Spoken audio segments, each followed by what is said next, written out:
Thanks, Fred. Thanks for getting us started. And as I've been watching all of you in gallery view, I'm recognizing some faces from Tuesday. So happy to have you all back. And although the activities might be the same, discussions will be different, and then we'll add a little piece at the end as well. So great. I'm going to go ahead and share my screen just so everybody can see instructions for this next piece. But we're going to continue thinking about and trying to further develop our understanding of this concept that vibration makes sound and sound makes vibration. And the way we're going to do that is just by exploring vibrations. So it might be helpful to jot down some of your thoughts as you're exploring in a quick makeshift science notebook or in a journal off to the side. But really, this is just an opportunity to acknowledge and model how you might do this with your students. As you're exploring your materials, we're going to ask that you reflect on the following prompt. What do you see and or hear that provides you with evidence that vibrations make sound and sound makes vibrations? And we're going to use your thoughts and responses to that prompt to eventually construct an argument. So definitely make sure you're thinking about that or jotting those down.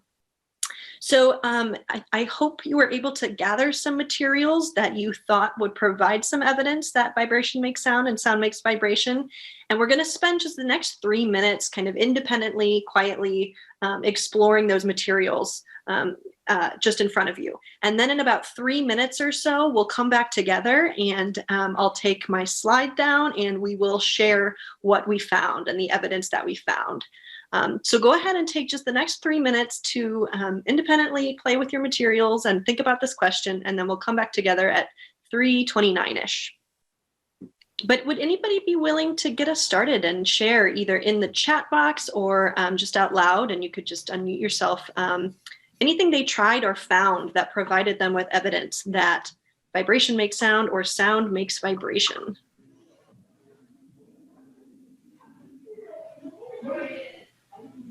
I'll start us off. Great. Let me get the camera back on. Okay. First, I started out with a very large metal spatula thing, and I hit it with the spoon while it was down on the table. And so it doesn't have a lot of room to vibrate, but when I hold it up where it can vibrate more, it makes a louder, more sustained sound. And so I thought, well, what about things of different shapes? And so I got a metal bowl. And when I hit the bottom of it, I don't get much sound because it really can't vibrate. But if I hit the sides, it sounds like a bell. And I can actually feel it vibrating. That is really cool. And I could hear that kind of vibration sound as well. Awesome. Really great evidence that sound is causing some vibration. Nice. Yeah, other things we've been able to try. And thanks, Glenda. That was great. I had this, let me turn my background off because you won't be able to see. So I had this metal grade like you showed in the things together, and I actually had one. So I did it with it laying down flat and running the spoon over it, and it, my movement of my hand over the grade was creating a sound when it was like she noticed it was different when it was down on the table rather than when I lift it up and do it. The vibrations that were like moving into the table made it a different sound. So. That's great. And I hadn't actually thought about running a spoon over it to create that sensation as well. That's awesome. Thank you, Heather. Great. And again, a couple things in the chat box. I might just read a couple of those out loud. Use 2 cup types and a screwdriver and my voice. That's interesting. Rick, would you be willing to share a little bit more about what you tried there?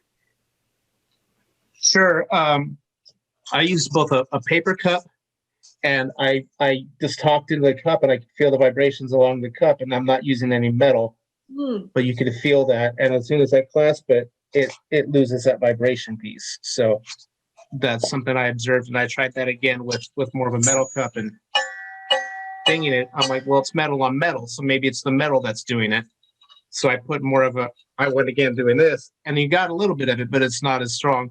But once you tighten on that, you eliminate the vibration, you cut out the sound. It becomes a totally different type of vibration. Nice. Oh, that's really cool. So it's definitely some evidence there that sound is creating that vibration. Awesome. Thanks, Rick. Yes. We've got a couple others in the chat. Danielle, it looks like, tried a metal comb against a paint roller and it sounded like a cowbell. That's nice. Danielle, do you want to share that at all? Okay. All right, trying to unmute here. Okay, let's see.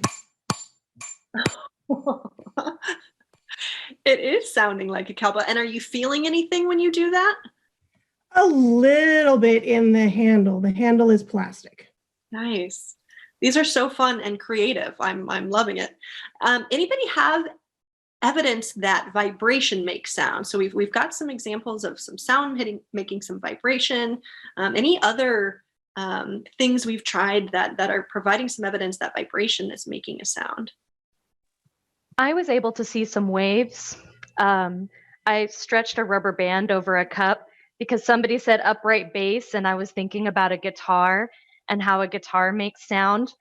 And so I strung the rubber band, and when I plucked it gently, it was a soft sound. And when it starts, it's moving a lot. And then as the sound gets softer, it starts to move just a little bit. And then I plucked it really hard and it moved a lot and it had a loud sound. And then the same thing happened where it started to move less and the sound got softer.